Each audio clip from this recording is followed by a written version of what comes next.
નમસ્કાર. જનતા વિદ્યાલય ઝાળિયા પરિવાર વતી ધોરણ 11 એસપીસીસીના આ વર્ચ્યુઅલ વર્ગખંડમાં આપ સૌનું હાર્દિક સ્વાગત છે. આપણે ફરી એક વખત એસપીસીસી ધોરણ 11ના વર્ગખંડમાં આજે વાત કરવાની છે પાઠ 2ની. પાઠ 1 આપણે પૂરો કર્યો છે, પ્રકરણ 1 આપણે પૂરું કર્યું છે. એમાં આપણે માહિતી સંચાર એટલે કે કોમ્યુનિકેશનનો અર્થ સમજ્યા અને કોમ્યુનિકેશનની વિવિધ પદ્ધતિઓ વિશે, મેથડ વિશે વાત કરી. આજે આપણે વાત કરવાની છે એ અસરકારક પત્ર વ્યવહાર અને એની જુદી જુદી પત્ર વ્યવહારની જુદી જુદી શૈલીઓની, જુદી જુદી સ્ટાઇલની. Letter writing. આપણે જે કોમ્યુનિકેશન કરીએ છીએ, માહિતી સંચાર કરીએ છીએ, એની જુદી જુદી પદ્ધતિઓ આપણે જોઈ. એમાં મૌખિક પછી બીજી પદ્ધતિ આપણે જોઈ લેખિત પદ્ધતિ. અને લેખિત પદ્ધતિમાં જ્યારે કોમર્શિયલ વાત હોય, વાણિજ્યિક પત્ર વાત હોય, ત્યારે પત્ર વ્યવહાર છે અગત્યનું માધ્યમ છે. આજનો યુગ તો ઇન્ટરનેટનો યુગ છે, એટલે ઇન્ટરનેટના યુગમાં અસરકારક સંદેશા વ્યવહાર હવે ઈમેલના માધ્યમથી થાય છે. પણ વ્યવસાયિક સફળતામાં, વ્યવસાયિક રીતે જો આપણે આગળ વધવું છે તો આ પત્ર વ્યવહાર છે એ અસરકારક, ઇફેક્ટિવ અને પ્રોડક્ટિવ કેવી રીતે બની શકે એ માટેની કુશળતા છે એ આપણે કેળવવી પડે. એ માટેની ચોકસાઈ છે આપણે રાખવી પડે અને એ માટેના કૌશલ્યો છે આપણે કેળવવા પડે. તો ઇન્ટરનેટના યુગમાં હવે સ્થળ અને કાળ અને સમયને એની કોઈ લિમિટ રહી નથી. આપણે અહીંથી વિદેશમાં બેઠેલી કંપનીને પણ બહુ ઝડપથી એક જ સેકન્ડની અંદર મેલથી આપણી વાત છે પહોંચાડી શકીએ છીએ, આપણો પત્ર પહોંચાડી શકીએ છીએ અને એ જ રિટર્ન મેલમાં આપણે એનો આન્સર મેળવી શકીએ છીએ, આપણે એનો જવાબ મેળવી શકીએ છીએ. તો ઇન્ટરનેટ આવતા પત્ર વ્યવહાર છે એનું એક આખું સ્વરૂપ છે બદલાઈ ગઈ ચૂક્યું છે. અને આધુનિક પદ્ધતિઓ છે એણે જૂની બધી પત્ર વ્યવહારની પદ્ધતિઓ છે એને લગભગ નામશેષ કરી નાખી છે. તેમ છતાં એક વસ્તુ હકીકત છે કે બે પેઢી પોતાના ગ્રાહક સાથે, વેપારી સાથે સંપર્કમાં રહેવા માટે કોઈક ને કોઈક સંદેશા વ્યવહારની પદ્ધતિ અપનાવેલી જ હોય છે. આધુનિક પદ્ધતિઓ છે ખૂબ ઝડપી છે, વધારે ઇફેક્ટિવ છે, વધારે અસરકારક છે, સરળ અને સસ્તી છે. તેમ છતાં લોકો વિવિધ પ્રકારની પદ્ધતિ છે એનો ઉપયોગ કરે છે. આપણા દેશમાં આપણે વાત કરીએ તો આજે પણ એ પછી મેલના માધ્યમથી હોય કે પોસ્ટના માધ્યમથી હોય, પણ પત્ર વ્યવહારનો આંગળીયા થ્રુ હોય, જે હોય તે, પણ પત્ર વ્યવહારનું ચલણ આજે પણ વ્યાપારિક ક્ષેત્રે છે. કોમર્શિયલ ક્ષેત્રમાં, કોમર્શિયલ બાબતોમાં આજે પણ આપણો દેશ એ મેલ દ્વારા હોય, આંગળીયા દ્વારા પત્ર મોકલતા હોઈએ, પોસ્ટ દ્વારા મોકલતા હોઈએ કે હાથોહાથ મોકલતા હોઈએ, પણ પત્ર વ્યવહારનું આજે પણ અહીંયા વાણિજ્યિક ક્ષેત્રમાં, કોમર્શિયલ સેક્ટરમાં એની જરૂર છે. એનું આજે પણ ચલણ છે. આજે એનું સ્વરૂપ બદલાયું છે પણ મહત્વ ઘટ્યું નથી. સ્વરૂપ બદલાયું છે. પહેલા કાગળમાં લખાણ કરતા એ આપણે કદાચ કોમ્પ્યુટરની સ્ક્રીન ઉપર ટાઈપ કરીને મોકલીએ છીએ. આપણે બિલ છે એ કાગળ સ્વરૂપે મોકલવાના બદલે એની પીડીએફ બનાવીને આપણે મોકલીએ છીએ. પણ સ્વરૂપ બદલાયું છે, મહત્વ જરાય ઘટ્યું નથી. આ પત્ર વ્યવહારનો ઇતિહાસ આપણે જોઈએ તો બહુ લાંબો છે. જૂના જમાના, પ્રાચીન કાળમાં આપણે વાર્તાઓમાં અને જૂની વાર્તાઓ વાંચી છે એમાં વાંચ્યું છે કે કબૂતર છે એ દૂત તરીકે કામ કરતા. એક વ્યક્તિ બીજી વ્યક્તિ પાસે જ્યારે માહિતી પહોંચાડવાની હતી અને કબૂતરની ડોકની અંદર એ લિફાફો, જેને આપણે પરબીડિયું કહીએ છીએ, પરબીડિયું છે એ બાંધી અને કબૂતર ઉડાડવામાં આવતા, બાજ ઉડાડવામાં આવતા. એ યોગ્ય જગ્યાએ જઈ અને એ સંદેશો પહોંચાડતા હતા.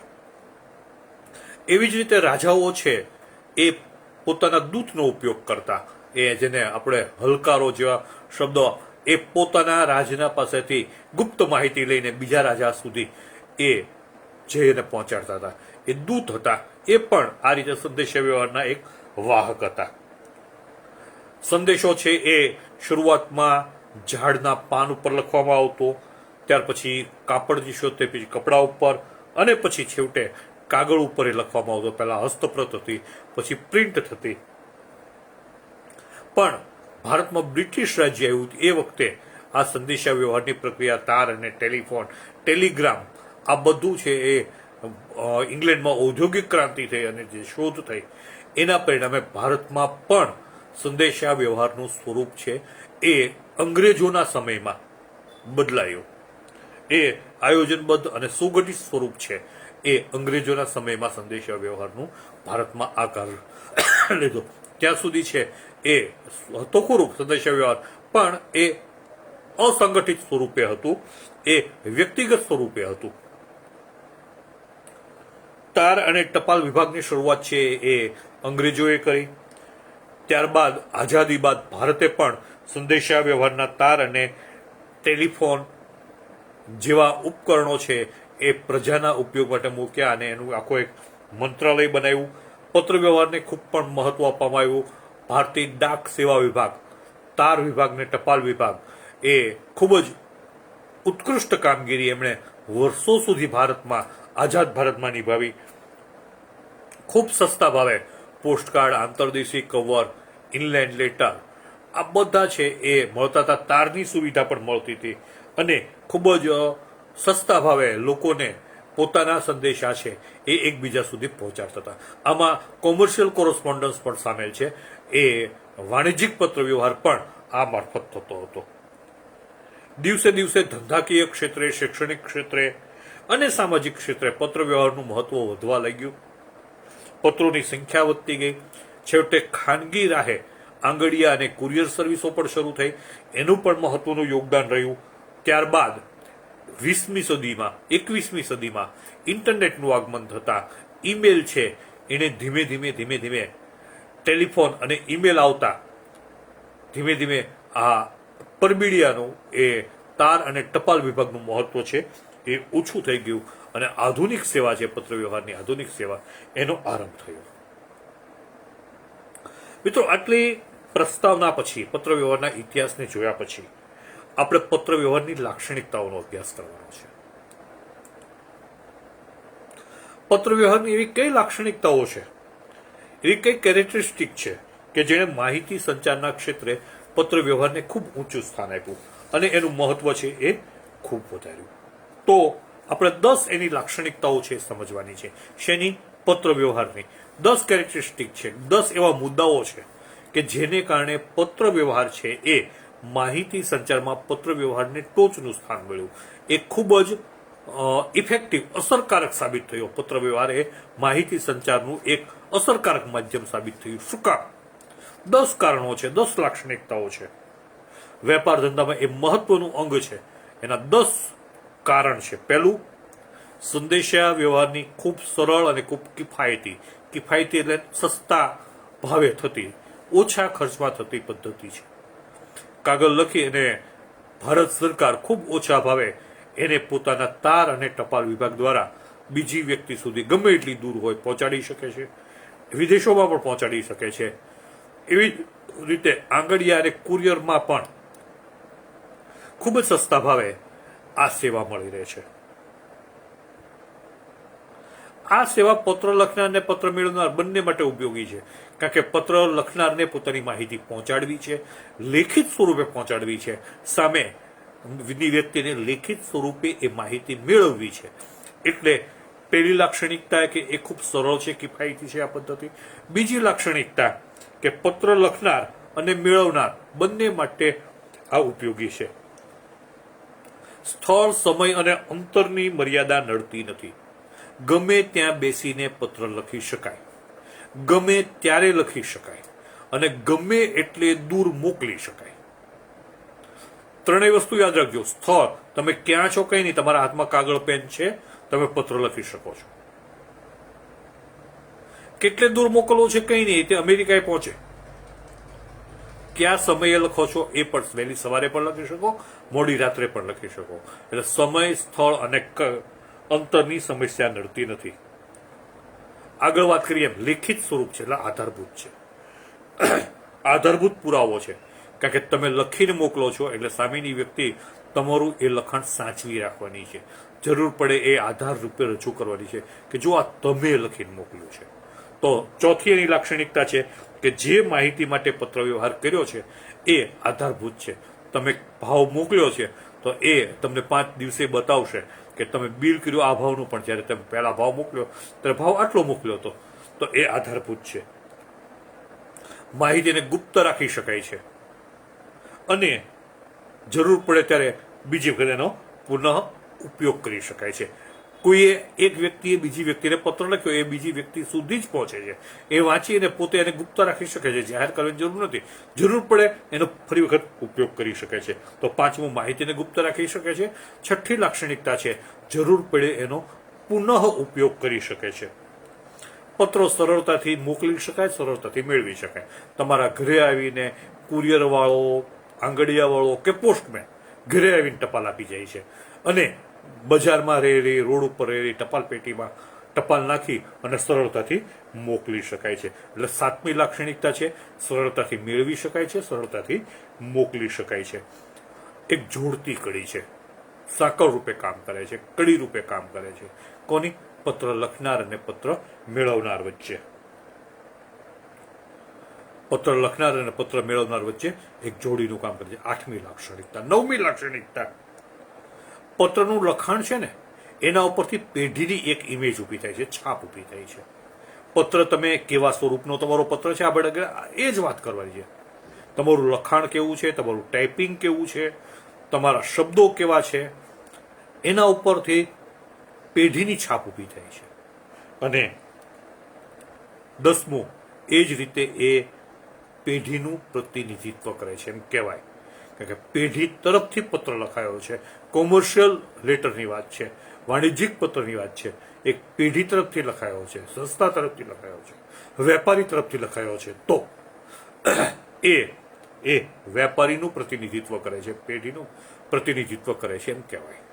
ફરીથી હું તમને 10 લાક્ષણિકતાઓ છે એ રિપીટ કરું છું કે જેને કારણે પત્ર વ્યવહાર એ માહિતી સંચારમાં એને ટોચનું સ્થાન પ્રાપ્ત કર્યું. કોણે? પત્ર વ્યવહારે. પહેલું, ખૂબ જ સરળ અને કિફાયતી છે. બીજું, પત્ર લખનાર અને મેળવનાર બંને માટે ઉપયોગી છે. ત્રીજું, સ્થળ, અંતર અને સમયની મર્યાદા નડતી નથી. ચોથું, જે માહિતી માટે પત્ર વ્યવહાર કર્યો છે એનો આધારરૂપ પુરાવો છે. માહિતીને ગુપ્ત રાખી શકાય છે. છઠ્ઠું, ભવિષ્યમાં જરૂર પડે તો પુનઃ ઉપયોગ કરી શકાય છે. 7મું, સરળતાથી મેળવી શકાય છે અને મોકલી શકાય છે. 8મું, પત્ર લખનાર અને મેળવનારને જોડતી કડી છે, જે તે પેઢી કે સંસ્થાની છાપ ઊભી કરે છે. અને 10મું, પેઢીનું પ્રતિનિધિત્વ કરે છે. હવે આ પત્ર વ્યવહાર છે ને એને આપણે પ્રકારમાં વહેંચીએ. પત્ર વ્યવહાર 2 પ્રકારના થાય. સામાન્ય રીતે પત્ર વ્યવહાર છે એ 2 પ્રકારના. આમ તો ઘણા બધી બાબતો માટે આપણે પત્ર વ્યવહાર કરીએ છીએ. આપણે એડમિશન માટે પત્ર વ્યવહાર કરીએ, આપણે માહિતી મેળવવા માટે પત્ર વ્યવહાર કરીએ, આપણે કોઈના ખબર અંતર પૂછવા માટે પણ પત્ર વ્યવહાર કરીએ, આપણે કોઈને આનંદના સમાચાર આપવા માટે પણ પત્ર વ્યવહાર કરીએ, આપણે કોઈને શોકનો સંદેશો પાઠવવા માટે, અભિનંદન પાઠવવા માટે પણ આપણે પત્ર વ્યવહાર કરતા હોઈએ છીએ. તો પત્ર વ્યવહાર છે એક અનેક કારણોથી થાય છે, પણ પત્ર વ્યવહારને આપણે જો ક્લાસિફાય કરવું હોય તો આપણે એને 2 પ્રકારમાં વહેંચી શકીએ. એક, આપણે પત્ર કા વહીવટી બાબતો માટે, સરકારી બાબતો માટે કે ધંધાની બાબતો માટે કરતા હોઈએ, કે જેને સમાજ સાથે કઈ લેવા દેવા નથી, આપણે ધંધા સાથે લેવા દેવા છે, આપણા વ્યવસાય સાથે લેવા દેવા છે, અથવા તો સરકાર સાથે વહીવટી કામ માટે લેવા દેવા છે, અથવા તો આપણે અરજીઓ કરીએ છીએ. આ બધા પ્રકારના પત્રો છે એને આપણે ઔપચારિક પત્રો કહીએ છીએ, ફોર્મલ લેટર્સ. અનૌપચારિક પત્રો, ઔપચારિક પત્રો એટલે સ્વાભાવિક ખબર પડે આપણને કે બીજો ભાગ છે, બીજો પ્રકાર છે અનૌપચારિક પત્રો. અનૌપચારિક પત્રો મોટા ભાગે સામાજિક પત્રો હોય છે. એમાં આપણે કોઈને લગ્નની કંકોત્રી મોકલીએ, ઇન્વિટેશન આમંત્રણ મોકલીએ, કોઈને ખબર અંતર પૂછીએ, કોઈને શુભેચ્છા મોકલીએ, કોઈના ઘરે મૃત્યુ કે કંઈક ખરાબ પ્રસંગ બન્યો તો આશ્વાસન મોકલીએ, એ અભિનંદન માટે, આશ્વાસન માટે, ખબર અંતર પૂછવા માટે, દિલાસો આપવા માટે, હરખ કરવા માટે, આ બધા જે પત્રો લખીએ છીએ એ ઇનફોર્મલ લેટર્સ છે. એની સાથે આ પાઠને બહુ લેવા દેવા નથી. આ ઇનફોર્મલ લેટર્સ છે એને આ પાઠ સાથે બહુ લેવા દેવા નથી. આપણે જાણી લઈએ કે આને ઇનફોર્મલ લેટર્સ કહેવાય છે ને, કે જે લેટર્સ આપણે કોઈને અભિનંદન આપવા માટે, આમંત્રણ આપવા માટે, શુભેચ્છાઓ આપવા માટે, દિલાસો પાઠવવા માટે, હરખ કરવા માટે લખતા હોઈએ, એવા કે જે સામાજિક પત્રો છે એ અનૌપચારિક લેટર્સ છે, અનૌપચારિક પત્રો છે. તો ઔપચારિક પત્રોમાં શું આવે? ઔપચારિક પત્રોમાં બે ભાગ આપણે કરીએ, એક ઓફિશિયલ અને બિઝનેસ લેટર. ઓફિશિયલ લેટર છે એ આપણે સામાન્ય રીતે સરકારી કામ માટે લખીએ છીએ. આપણે કોઈ જગ્યાએ આપણી નોકરી માટે અરજી કરીએ, આપણા ઘરે પાણીનું કનેક્શન લેવા માટે અરજી કરીએ, લાઇટનું મીટર લેવા માટે અરજી કરીએ, આપણે કોઈ સબસિડી લેવા માટે અરજી કરીએ, આપણે આપણા પ્રશ્નોની સરકારમાં રજૂઆત કરવા માટે કોઈ અરજીઓ કરીએ, તો આ બધા ઓફિશિયલ પત્રો છે. એ વાણિજ્યિક નથી, એ ઓફિશિયલ લેટર્સ છે. એ સરકારી સંસ્થાઓ કે વહીવટી બાબતો માટે કરાય છે. પણ બીજો પ્રકાર છે ઔપચારિક પત્રોમાં, ફોર્મલ લેટર્સમાં, એ આપણે કામનો છે અને એ છે વાણિજ્યિક પત્રો. વાણિજ્યિક પત્રો છે એ આપણા ધંધાના વિકાસ માટે, આપણા ધંધાની માહિતીની આપલે માટે, આપણા ધંધાના પ્રચાર અને પ્રસાર માટે આપણે કરીએ છીએ.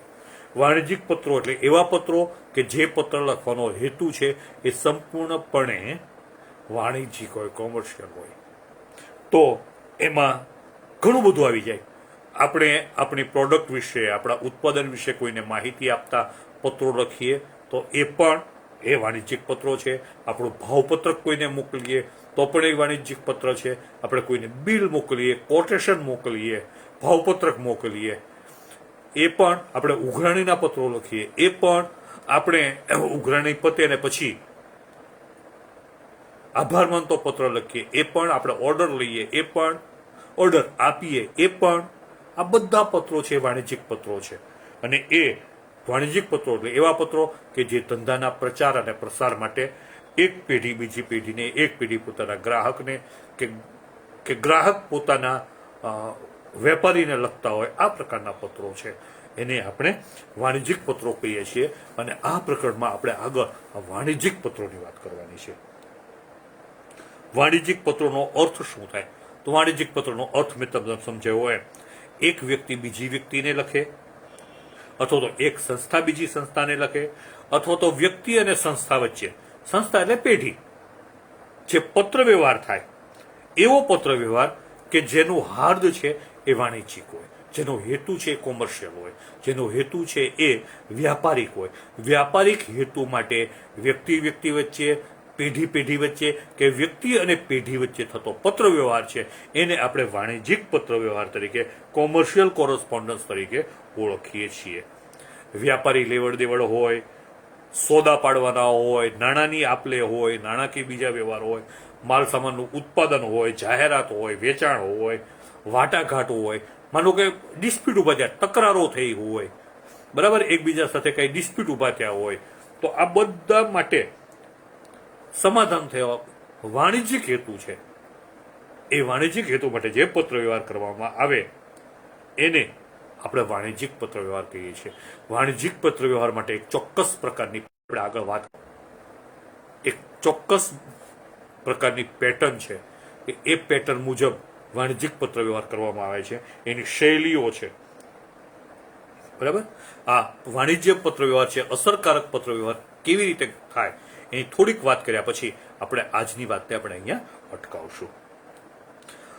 આપણે જોયું કે ધંધાના વિકાસ માટે, ધંધાના પ્રચાર અને પ્રસાર બંને માટે, ધંધાની જાહેરાત કરવી એટલે પ્રચાર કરવો, અને ધંધાને વિકસાવવો, એનો વ્યાપ વધારવો, એને માટે પ્રસાર. તો ધંધાના પ્રચાર અને પ્રસાર બંને માટે વાણિજ્યિક પત્ર વ્યવહાર છે એ અસરકારક હોવો જરૂરી છે. આપણે જે લખીએ છીએ એનું ફીડબેક, એનો રિસ્પોન્સ, એનો પ્રતિભાવ આપણને સારો મળવો જોઈએ આપણા પત્ર વ્યવહારનો. એ અગત્યનું છે. એટલે જે હેતુ માટે આપણે ઓર્ડર લેવા માટે પત્ર લખ્યો હોય તો એ પત્રના પ્રતિસાદમાં આપણને ઓર્ડર મળવો જોઈએ. આપણે સમજૂતી માટે લખ્યો હોય કે તકરાર થઈ હોય અને આપણે પત્ર લખ્યો હોય તો તરત સામેની વ્યક્તિને એ પોતાની ભૂલ સમજાઈ જવી જોઈએ. તો આપણે ભૂલનો કરેલો સ્વીકાર એ પણ સ્વીકારીને ફરીથી એ તંદુરસ્ત સંબંધો બની જાય અને આપણો વ્યાપારિક હેતુ છે એ જળવાઈ રહે. એ પ્રકારના પત્રો હોવા જોઈએ તો જ એને અસરકારક પત્ર વ્યવહાર કહેવાય. આપણે કોઈ પ્રોડક્ટ વિશે માહિતી મોકલી છે તો એની પૂરતી સમજ સામેને મળી રહેવી જોઈએ. ઉઘરાણી માટે પત્ર લખ્યો છે તો આપણી ઉઘરાણી છે એ છૂટી થવી જોઈએ.